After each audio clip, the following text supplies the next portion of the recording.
हजारों साल पहले जब धरती पर धर्म का राज्य था, तब महर्षि वेद व्यास ने एक डरावनी भविष्यवाणी की थी। उन्होंने श्रीमद् भागवतम के पन्नों पर भविष्य का वो काला सच लिख दिया था जो आज हमारी आंखों के सामने घट रहा है। उन्होंने लिखा था, कलयुग के अंत में इंसान जानवर से भी बदतर हो जाएगा। पिता पुत्र में धन के लिए युद्ध होगा, नदियां सूख जाएंगी और धरती अनाज देना बंद कर देगी। जरा बाहर देखिए, क्या आज यही नहीं हो रहा? भागवत पुराण स्कंद 12 अध्याय 2 में लिखा है, कलयुग के अंत में मनुष्य की आयु घटकर सिर्फ 20 वर्ष रह जाएगी। 12 साल की बच्चियां मां बनेंगी और लोग अपनी ही भूख मिटाने के लिए एक दूसरे को मारने लगेंगे। यह कोई कहानी नहीं, यह आने वाला कल है। तो सवाल यह है, क्या हम घोर कलयुग, डार्क कलियुगा के अंतिम चरण में प्रवेश कर चुके हैं? और कब होगा भगवान विष्णु के 10वें अवतार कल्कि का आगमन? आज इस वीडियो में हम भविष्य मालिका और पुराणों के उस अंतिम अध्याय को खोलेंगे। पहला लक्षण, पाखंड, हाइपोक्रेसी। भागवत पुराण में साफ लिखा है, कलयुग में इंसान की पहचान उसके गुणों से नहीं बल्कि उसके कपड़ों और बाहरी दिखावे से होगी। धर्म केवल एक धंधा बन जाएगा। जो जितना बड़ा पाखंडी होगा उसे उतना ही बड़ा संत माना जाएगा। दूसरा लक्षण, न्याय की मौत।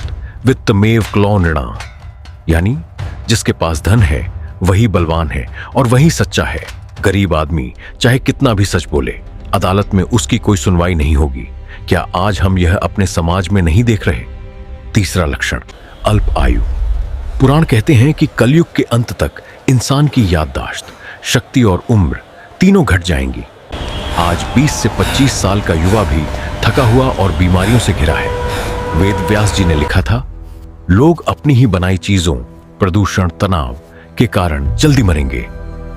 चौथा लक्षण, प्रकृति का बदला। बादल आएंगे, बिजलियां कड़केंगी, लेकिन बारिश नहीं होगी। कहीं भयंकर सूखा, ड्राउट होगा, तो कहीं सब कुछ डुबो देने वाली बाढ़। धरती अनाज देना बंद कर देगी और इंसान भूख से तड़पेगा। और पांचवा, सबसे दर्दनाक लक्षण, रिश्तों का अंत। श्रीमद् भागवतम कहती है, कलयुग में लोग अपने बूढ़े माता पिता को बोझ समझकर घर से निकाल देंगे। पैसे के लिए भाई भाई का दुश्मन बन जाएगा। प्यार और समर्पण सिर्फ कहानियों में रह जाएगा।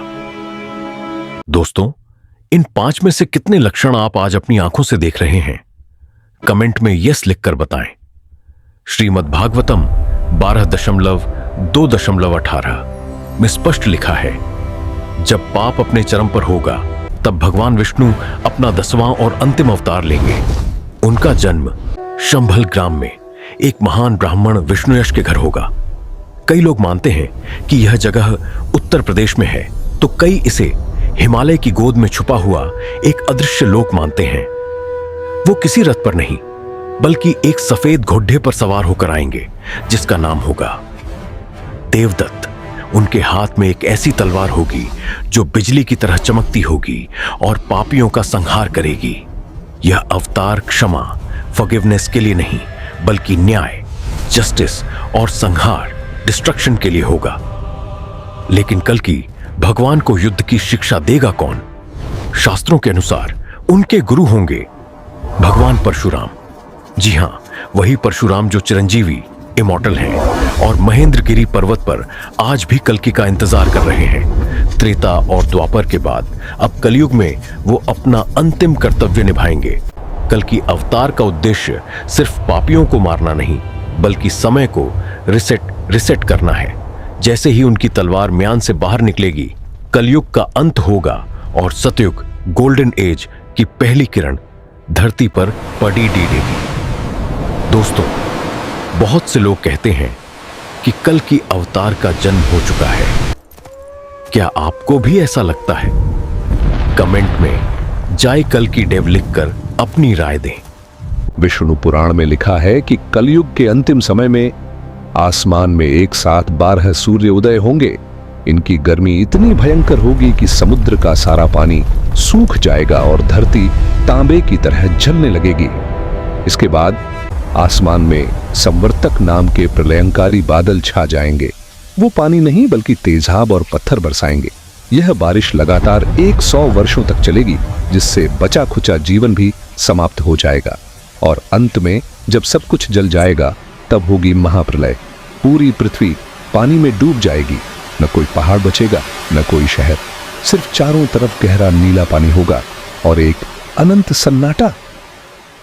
महाप्रलय के उस सन्नाटे के बाद ब्रह्मा जी की इच्छा से सृजन, क्रिएशन फिर शुरू होगा। बादल छंट जाएंगे और सूर्य की पहली सुनहरी किरण धरती को छुएगी। जली हुई जमीन पर फिर से अमृत जैसी बारिश होगी और जीवन फिर से मुस्कुरा उठेगा। यह सतयुग ट्रथ एरा होगा, जहां धर्म अपने चारों पैरों सत्य, दया, तप, दान पर खड़ा होगा। न कोई बीमारी होगी, न बुढ़ापा, न दुख और न ही अकाल मृत्यु। इंसान की लंबाई 21 हाथ होगी और वो हजारों साल तक जीवित रहेगा। दोस्तों, यह समय का चक्र है। सृजन, क्रिएशन और विनाश, डिस्ट्रक्शन, एक ही सिक्के के दो पहलू हैं। कलयुग का अंत डरने की बात नहीं, बल्कि एक नई और बेहतर दुनिया की शुरुआत है। इसलिए अपने कर्मा अच्छे रखें, क्योंकि अंत में केवल वही साथ जाएगा। अगर आपको यह वीडियो पसंद आया तो लाइक करें और कमेंट में जय श्री राम या हर हर महादेव लिखकर अपनी हाजिरी लगाएं। अगला वीडियो किस रहस्य पर देखना चाहते हैं, कमेंट में बताएं। सब्सक्राइब करना न भूलें।